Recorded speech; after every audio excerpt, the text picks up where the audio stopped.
This review is made possible by the Restored Rusty Relics Car Club of North New Jersey. If you're in the New Jersey or New York area, please check them out and consider joining the club. They do monthly events, meetings, and have formed a community around these awesome vintage cars.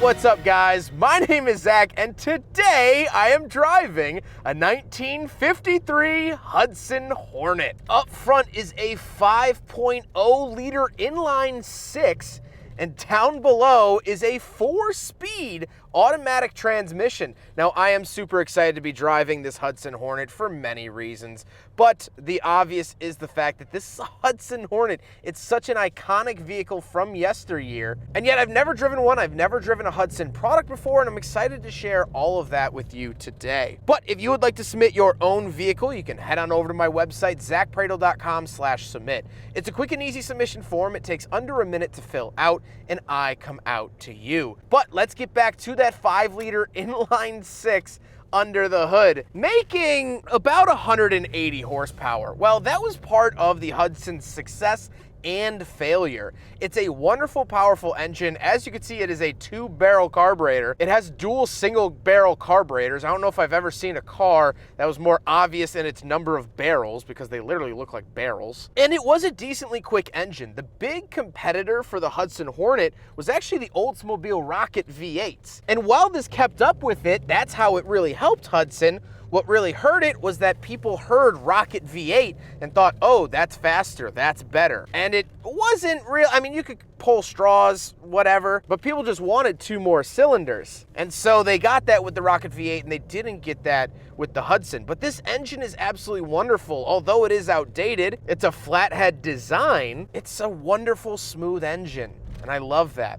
Like I said, paired to it is a 4-speed automatic transmission known as the dual range Hydromatic. Dual range basically just meaning that it has a 4th gear. Pretty smooth. It doesn't have a torque converter, so it kind of just has a mind of its own. And you know what? I let the Hudson Hornet figure itself out, and I'm just kind of here along for the ride. Last but not least, of course, the Hudson Hornet is rear-wheel drive. However, let's talk about how it is to drive, because the Hornet was actually a very profound figure in NASCAR. This car won so many races. Of course, we know the fabulous Hudson Hornet, and there's 2 reasons for that. First of all, that engine, drivetrain, really, really spectacular. But as you're seeing on camera now, it can actually handle. I'm doing a big old traffic circle, turn it in, it actually handles. The reason for that is this has what's called the step-down floor. So all the cars of this era were built on top of their chassis. You had the 2 chassis bars,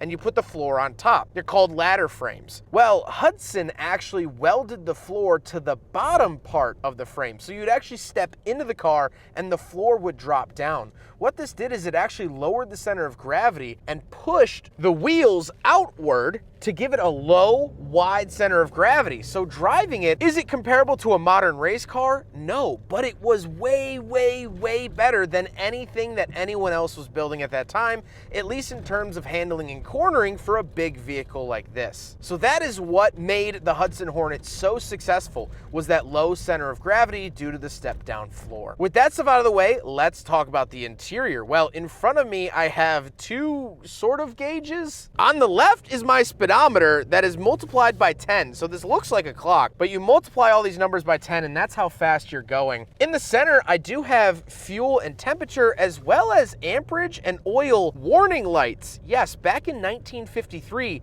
Hudson had warning lights, which was very revolutionary for the time. And off to the right is a clock. So this is a giant clock. It might be the biggest clock I've ever seen fitted to a car, and was there with the Art Deco styling. Very, very cool. On the steering wheel, I just get a Hudson badge and a horn ring, and that's it.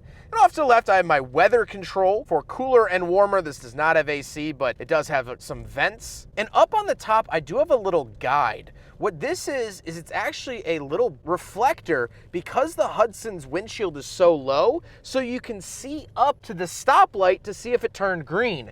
Really, really cool invention, and this was an option here on the Hudson Hornet, and a wonderful one at that. Moving on to the door, we do have a Hornet badge, crank for the vent window, crank for the full window, latch to get in and out, and some hobnail fabric. Up above, we have this mysterious looking knob. This is actually for the antenna on the outside of the car. You pull it out and twist it up, and that would put the antenna up. And of course, put it down in the same fashion. Love the fact that they have this. Then we have the AM only radio, again, more Art Deco numbers, which I love. And down below, we have more weather control, which also allowed you to open up the vent up near the hood to pull clean air into the heater core to warm yourself up.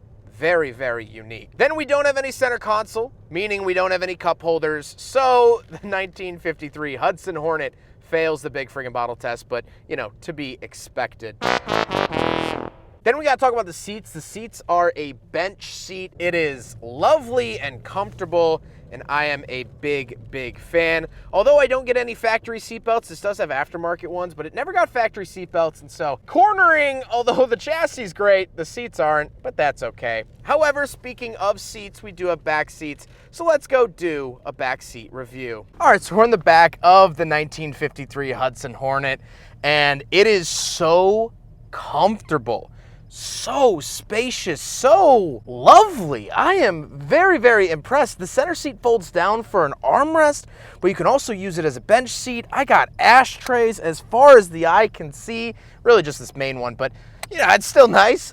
There was a speaker behind me. I have these nice pull straps. I mean, I was not expecting it to be this nice and this luxurious, especially in a car that handled so well. This was kind of sporty. It was kind of luxury. It was kind of a do-all car. And that is truly, truly wonderful. I am blown away by this backseat space. I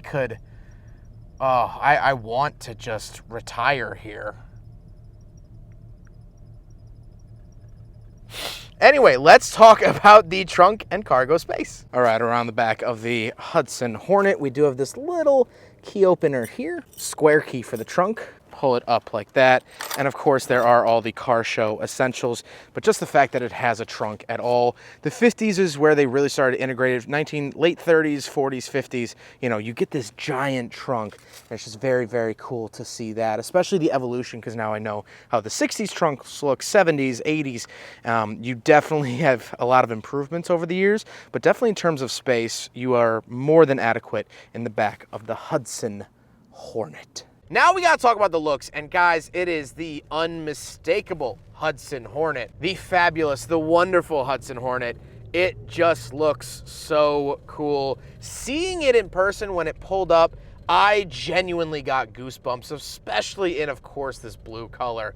I mean, you cannot go wrong with this. It is wonderful. Also, the front emblem, the Hudson badge, does light up. However, it's not dark enough to show that, but from the factory, they lit up. And this is a split window. So the 1953 was not only the last year that Hudson was its own company, but last year that they offered a split window. So very cool to see that here. However, with all of this being said, let's get on to my final thoughts. What do I think driving a Hudson Hornet? Well, first of all, it's a childhood dream come true. Ever since June 9th, 2006, I've wanted to drive one of these with my whole entire heart. They are so cool, and to check this off my bucket list today is just, words escape me, to be completely honest. However, I do want to talk about Hudson as a whole. So Hudson in 1953 was its own company, but in 1954, they came together with Nash to form AMC. Nash and Hudson never stood a chance against the big three automakers, especially Oldsmobile that was backed by GM. Chrysler was a juggernaut and Ford was its own juggernaut. So trying to compete wasn't really an option. They just couldn't do it financially. That paired up with Hudson being viewed as an older car, even though it had some pretty cool tech in it.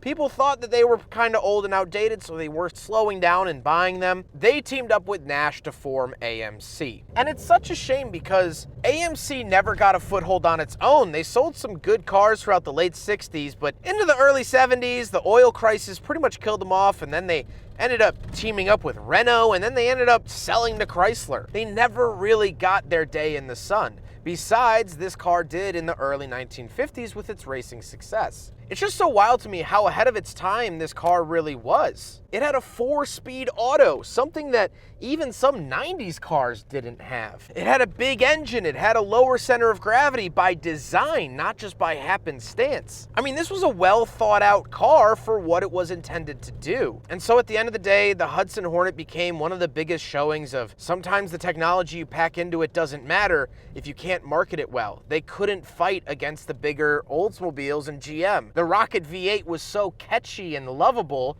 that everyone wanted a Rocket V8, and Hudson didn't have one, so people forgot about it. Literally down to marketing, people just didn't buy these and forced Hudson to merge with Nash and forced AMC to partner with Renault and then sell to Chrysler. And while the end of the story is sad, I am pleasantly enjoying the middle of it. What an amazingly wonderful and fun car to drive. It feels like a 1930s car, but drives like something more modern, and that is a very special place to be. I hope you guys enjoyed the video. Huge thank you to Rob for letting me take out his Hudson Hornet. This is an absolute dream come true. I finally got to review here on the channel the fabulous Hudson Hornet, and that is all thank you to Rob. He's been super wonderful, super down to earth, and I cannot thank him enough. But I hope you guys enjoyed the video. Don't forget to rate the video, comment on the video, and subscribe if you really liked it. Take care, guys.